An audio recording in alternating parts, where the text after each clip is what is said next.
Now, what happens to a lot of people during the winter is their hair gets all messed up, becomes like dehydrated, dry, frizzy, split ends. You start losing your hair. The hair becomes dull. So I'm going to give you some tips on what to do about this. The real question is why? Well, there's three reasons, and we're going to go right through them. The first reason is the obvious reason, which is low vitamin D because of the sun. There's no sun, so we're not going to get vitamin D. So unless you take vitamin D, you're going to be usually vitamin D deficient. And vitamin D directly helps you grow hair. So if you're deficient, you may have hair loss. Now, the second reason is actually quite interesting. When you're deficient in vitamin D, you have this alteration and change in your microbiome. Your microbiome are dependent on your levels of vitamin D. And the type of microbiome that I'm talking about are the ones that help you make B vitamins that are necessary to build hair. And we're talking about B2, B3, B6, vitamin B5, and biotin. And so without biotin, your hair is going to be very fragile. It's going to break. It's going to be very thin and dried out.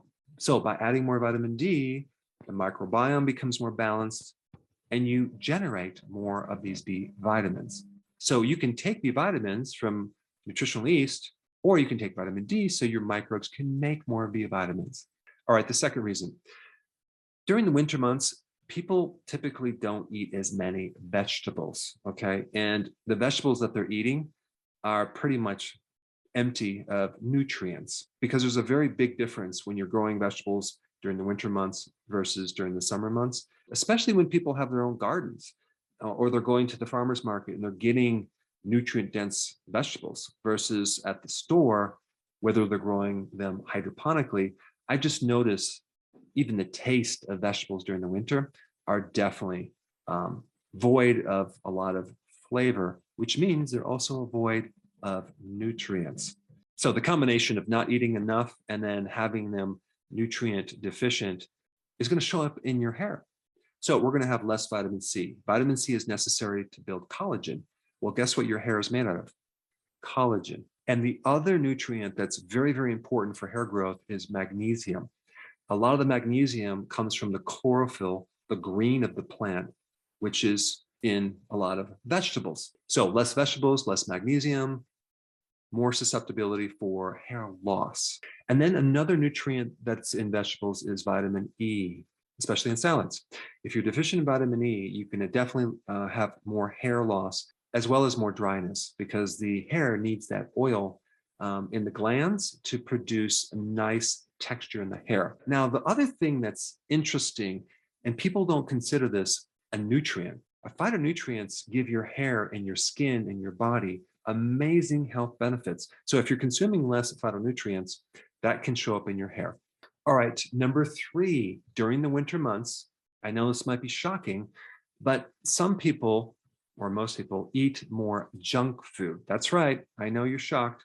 And so more junk food deprives you of nutrients.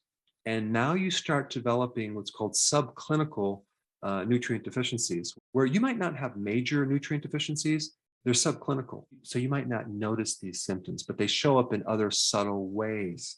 Now, this research was done by Professor Ames, and he came up with this theory called the triage theory, which I think it's not a theory, I think it's absolutely true, which describes subclinical vitamin and nutrient deficiencies being rationed out for more immediate survival purposes. So let me give you an example with selenium. Let's say you have a subclinical deficiency with selenium, and so you don't have enough to provide for all the different functions of the body.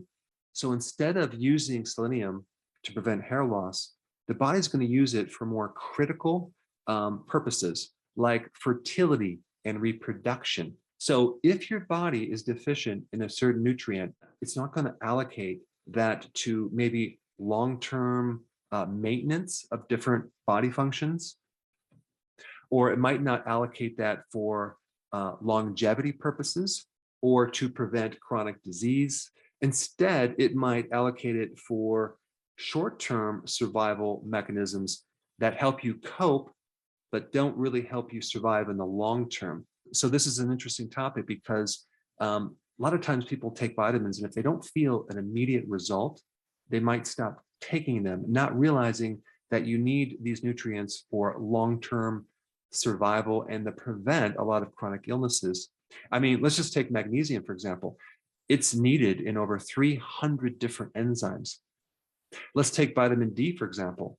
A huge part of our genome is dependent on vitamin D.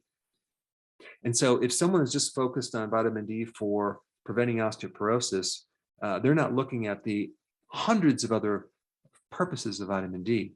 So I have additional information on this, but the point is that when you consume junk foods, you worsen these subclinical deficiencies, and it could definitely show up in hair loss. So the combination of low vitamin D, not consuming enough of nutrient-dense foods, and eating junk foods can all worsen your hair during the winter. So what can we do? Number one, take more vitamin D. Number two, eat more vegetables. I would recommend eating more Brussels sprouts. Brussels sprouts are loaded with sulfur. Sulfur is great for hair. Sulfur is also good to help you make amino acids, which are the protein building blocks for all proteins, including your hair. I would beef up, no pun intended, your salads. I would start to eat more avocados and bell peppers, which are loaded with vitamin C. You can also add nutritional yeast to get all your B vitamins. But of course, if you're taking enough vitamin D, that's going to help your microbiome. And then seafood can help provide for all the trace minerals like selenium, zinc, iodine, iron, manganese, as well as the omega-3 fatty acids, which are also necessary for maintaining healthy hair. Now, to be fully transparent, I actually have hair products. I have a new shampoo and conditioner, and I also have a hair growth oil. And so if you want more information on those products, you can actually check out my website. But if you have not seen my video on how to make your own vitamin D, I put it up right here. Check it out.